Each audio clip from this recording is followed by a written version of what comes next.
কিন্তু এই বিজনেসটা থাইদের সাথে করতে পারবেন, লোকাল বিজনেস এটা। আমি আগে কমেন্টে বলেছি আপনাদেরকে যে থাইল্যান্ডে কোনো লোকালদের সাথে কোনো বিজনেস করা যাবে না, কিন্তু এই বিজনেসটা করা যাবে। এই বিজনেসটার খরচ কত? আসসালামু আলাইকুম, আশা করি সবাই ভালো আছেন। আজকে আমরা এসেছি কিড জোনে, এটা পাতায়ার সেন্ট্রাল ফেস্টিভ্যাল মার্কেটে। এখানে এটা আসলে বাচ্চাদের খেলার জায়গা, ফোর্থ ফ্লোরে। এটার ভিতরে দেখাবো আসলে কি আছে, এবং এইখান থেকে আমরা বিজনেস প্ল্যান বের করার চেষ্টা করব।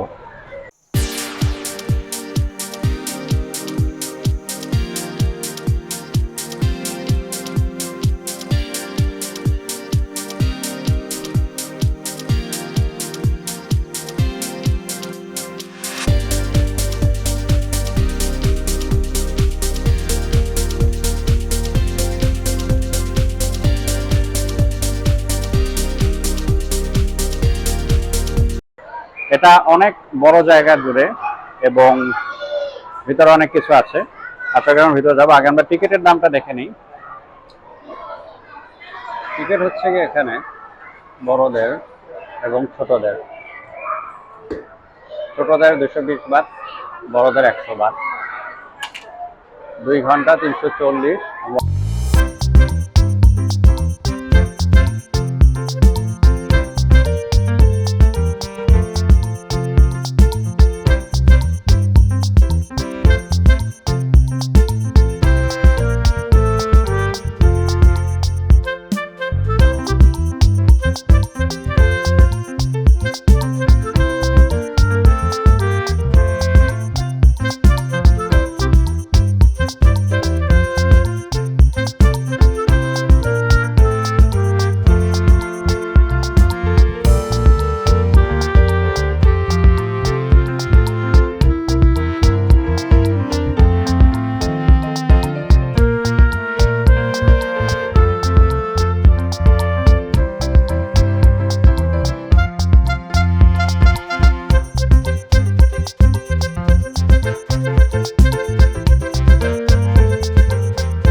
এই কিড জোনটি প্রায় 700-800 স্কোয়ার মিটার জায়গা জুড়ে আর কি, অনেক বড়, অনেক খেলার জোন আছে।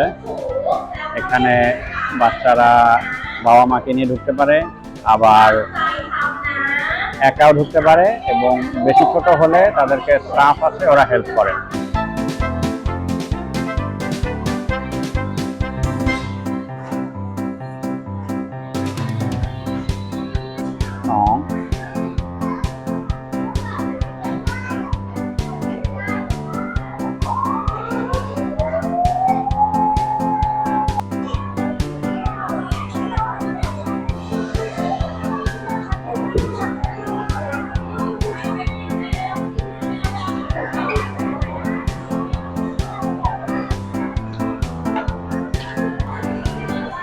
এই বিজনেসটার কথা আপনাদেরকে বললাম কারণ এটা একটা মোটামুটি অনেক বড় বিজনেস। এটা অনেক বড় ইনভেস্টমেন্টের ব্যাপার আছে, কিন্তু এই বিজনেসটা ভাইদের সাথে করতে পারবেন, লোকাল বিজনেস এটা। আমি আগে কমেন্টে বলেছি আপনাদেরকে যে থাইল্যান্ডে কোনো লোকালদের সাথে কোনো বিজনেস করা যাবে না, কিন্তু এই বিজনেসটা করা যাবে। কারণ এইখানে আপনারা দেখেছেন কি পরিমাণ বাচ্চারা আসছে। আপনার শনি রবিবার সরকারি ছুটির দিন একেবারে হাউসফুল থাকে। এত খরচ, টিকিটের দাম এত আপনার কাছে মনে হবে, কিন্তু তারপরেও প্রচুর বাচ্চারা আসে। এটা হলো গিয়ে সেন্ট্রাল জোনে। আমরা যখন এটা লোকাল এরিয়াতে দিয়ে আসবো, তখন ওইখানকার বাচ্চারা এখানে বাদ দিয়ে ওই লোকাল এরিয়াগুলোতে যাবে, এবং লোকাল রেসিডেন্সিয়াল এরিয়া অনেক আছে এখানে। ওই পাতার আশেপাশে একটু দূরে হলে অসুবিধা নাই, ওই জায়গাগুলো যদি দেওয়া যায় তাহলে এটা খুব ভালো একটা সেট আপ হবে। এখন এই বিজনেসটার খরচ কত, এটা আমরা যদি এই প্রতিটা জিনিস আলাদা আলাদা করে কিনতে চাই, তাহলে ধরেন তারপরে স্টাফ সহ, এরিয়া সহ, ধরেন অ্যারাউন্ড 800 স্কোয়ার মিটার এরকম জায়গা ভাড়া নিয়ে সব মিলে অ্যারাউন্ড ধরেন, মানে একটা আইডিয়া করে বলছি, যেহেতু এরকম বিজনেস তো দেয় নাই, অ্যারাউন্ড ধরেন 30 লাখ বাড়তে হবেই। ঠিক আছে, 30 লাখ মানে হলো গিয়ে প্রায় 1,10,00,000 টাকার মতো। কিন্তু এটা হচ্ছে একটা লং টার্ম খুব ভালো বিজনেস, এবং এরপরে এইটাকে এক্সপ্যান্ড করে শাখা 1, শাখা 2 এগুলো করা যাবে। এটা একটা খুব ভালো বিজনেস আইডিয়া। এবং আরেকটা বিজনেস আইডিয়া আমি আবার পরের ভিডিওতে বলবো, সেটা হচ্ছে 7-Eleven। সেই ভিডিওটার জন্য টিল দেন সাথে থাকুন, দেখা হবে আবার ইনশাআল্লাহ। আল্লাহ হাফেজ।